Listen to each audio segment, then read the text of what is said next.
Hello, my lovelies, and welcome back. That's actually not mine. I stole it from one of my favorite YouTube channels.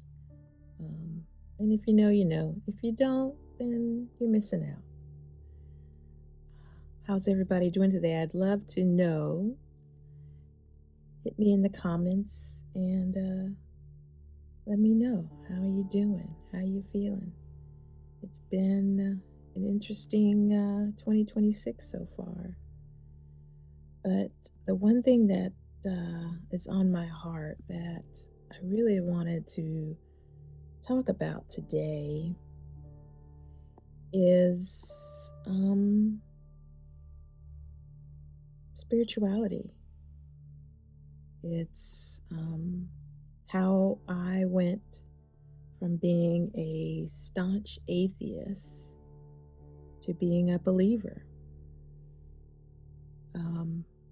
To start, if you know anything about the Southern Church, about being African American in the South, then just know that I grew up in a very religious environment. While we didn't go to church every Sunday, I did go to Bible school a couple years. But we didn't go to church every Sunday. My family is still very Christian, very religious. My mother's Methodist, and my dad is Southern Baptist, I believe. His mom is, was anyway. And so that's the environment I believed in. So I would say passive kind of religious, not as intense as some of my other relatives, but still very much a religious, believe in God household. And I think that's actually part of the reason that I became atheist, is because I could see the hypocrisy of it all. It just didn't resonate with me.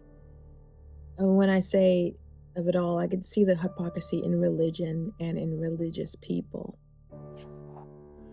It just, some of the things they would say didn't match their beliefs. And it just struck me as false, Also, it was this kind of idea that I got, that religion really required you to believe that your destiny wasn't in your hands, that you'll get your reward if you suffer now.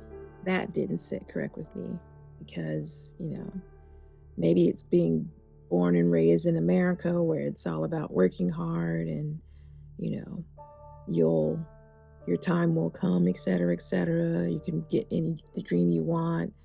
So this idea of you may not get what you want, but everything will be better in heaven. I'm sorry you're a slave now, but everything will be better in heaven. That messaging didn't sit well with me. And so it was about in high school, around 10th or 11th grade, 15, 16, when I just decided it wasn't real, that I didn't believe in God. And when I gave that news to my parents, it was during a random conversation that we were having about something else. And I said, God doesn't exist. And the shock and horror on their faces. And all I remember from that conversation really is my mother saying, "What if you're wrong? What if you're wrong?" And that to me was just more reason not to believe. Like, you mean your belief is based on being wrong? It's not based on actual belief. It's not based on, faith. It's like, if you're wrong, then you'll be hurt. It's not, you know what I mean? So that also was like an indicator to me, like, okay, this is all BS. I'm not a sheep. I'm not one of the sheep. So that was my thinking. And that lasted most of my adult life, I would say. until about 10 years ago. So that's maybe 30 years of my adult life. I was really an atheist, had no belief at all. And then about 10 years ago, I was searching for something to watch, and I found a documentary about quantum physics. And I became really interested in quantum physics. And I began to watch all kinds of documentaries and started reading books by Brian Greene and Brian Cox. Just taking in everything I could take in on this topic. Learned all about quarks and how the smallest kind of elements are really what impact our lives more than we recognize, and how quantum physics cannot be justified with regular physics, with Newtonian physics, with Einstein, how those two they can't be reconciled. And I just found it fascinating. But the idea that these small elements were creating a reality for us. And I just began to have this thought about, maybe, and also, just watching documentaries about space and time and the universe and that sort of thing. And I began to have this idea that maybe, maybe God isn't this big thing outside of us. Maybe that's not, maybe the church has it wrong, and maybe those aren't the things that are the truth. Maybe the truth is that, God is in the little things. And then, and this is all kind of in tandem with me starting to things like Wayne Dyer and Carl Jung and Esther Hicks and Alan Watts all began to kind of appear, these kind of thinkers, these esoteric thinkers. And as I watched more and more documentaries and read more books, it was really hard for me to deny the existence of a creator. Not religion, not spirituality, but a creator, as in, where did it all begin? What set it in motion? That sort of thing. And so, for me, that was the beginning. It was quantum physics and then being introduced to those esoteric speakers. And then, about 5 years ago, during the pandemic, I became an artist, just randomly. And that was an experience where I had no other explanation for this creativity coming from me. It's like going into a trance and coming out, and I'm there, I'm a passenger. It's like the movie Get Out. I'm in the sunken place when I paint. I'm in the sunken place. My body and my mind are creating something in this physical plane, but I'm not there. I'm just in the background watching. And so I would ask myself, where is that coming from? What is this? And I began to realize that it wasn't, as much as I wanted to take credit for it, it wasn't coming from me. And I say this all the time, and people stare at me strangely like, well, what do you mean? But it's not coming from me. It is coming through me. I am a vessel, a messenger, if you will. And it's hard for me to believe that that's just coincidental. It's hard for me to wrap my mind around the idea that that doesn't point to the existence of something outside of myself, that not creates art through me. So that broadened my horizons even more. And I do have some, or I did have some kind of conflicting beliefs, some conflicting ideas, because I'd spent so long as an atheist. But then I began to understand two, maybe three things. Let's see if I remember the third. But the first one is this idea of contrast.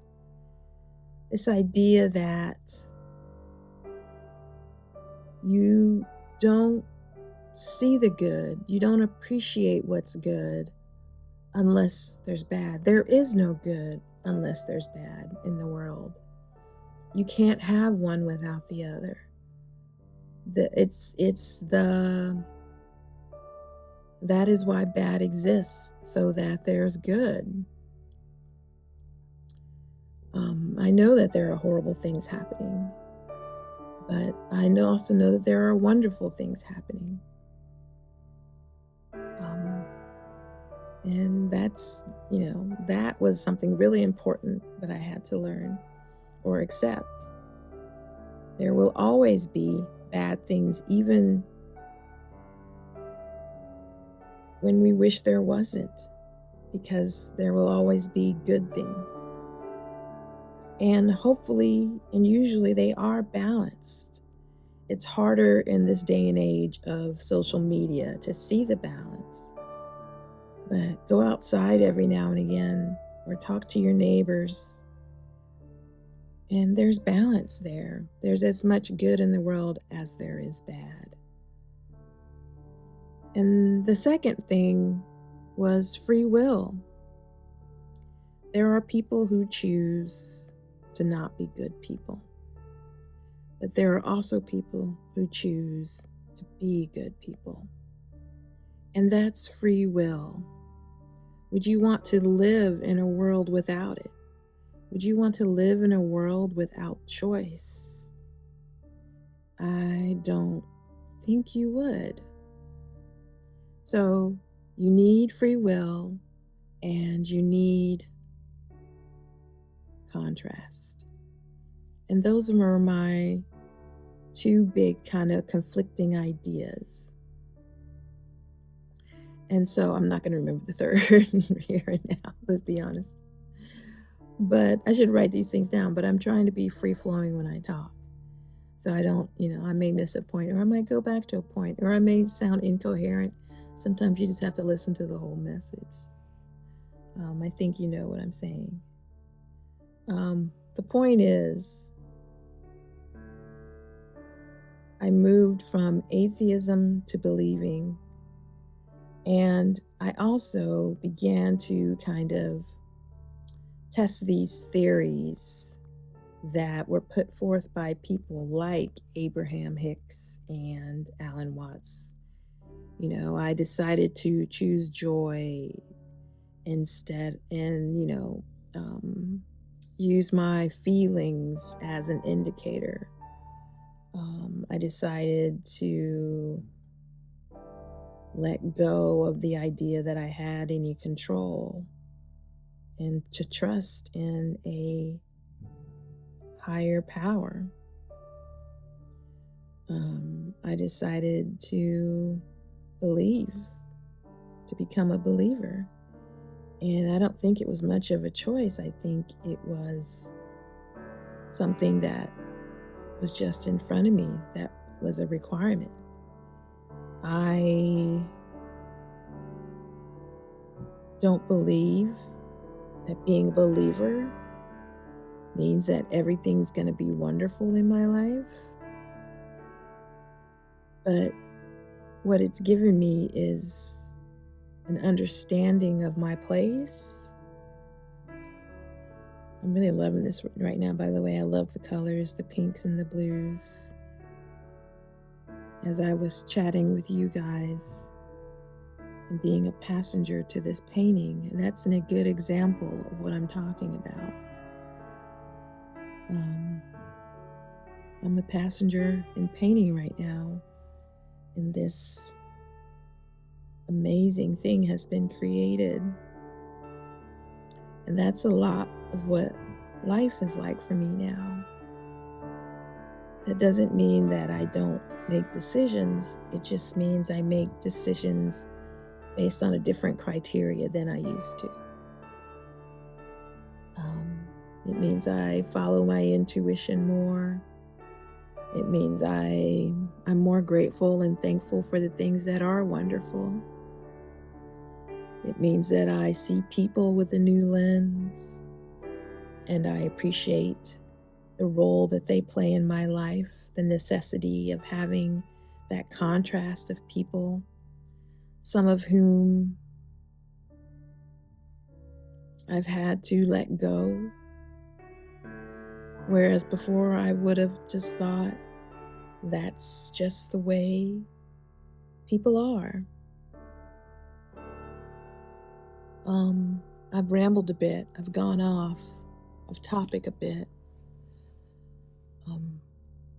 But I guess what I really just want to say is,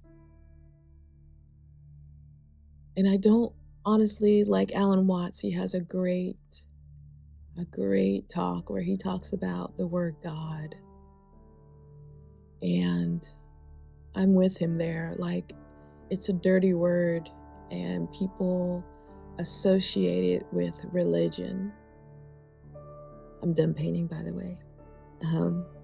And people associate it with religion. And so the word itself has gotten to be a dirty meaning. And so I don't use the word God.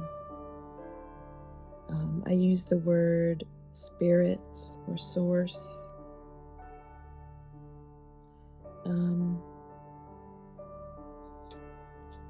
But I think that so many people who had the same conflicts with religion that I do have thrown away the baby with the bathwater, if you know that saying. They've thrown away spirit or source with the religion.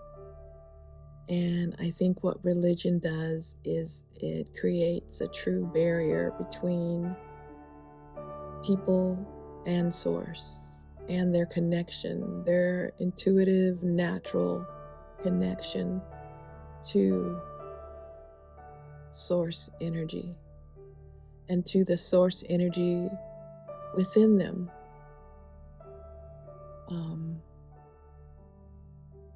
Because it is in all of us. It's in those quarks and those atoms and in those little tiny things that makes us a part of this grander scheme of things that was created somehow by something. I don't know everything. I just know my own truth, and I know how I feel now versus how I felt before. And I'm not going to encourage everyone to give up their beliefs and become a believer if you're an atheist, or give up your religion if it gives you comfort. This is just my story of how I went from an atheist to a believer. And with that, we will leave it there. Thank you so much for all y'all's love and support.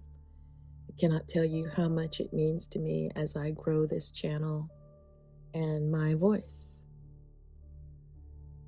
Y'all have a beautiful day, and I will see you tomorrow.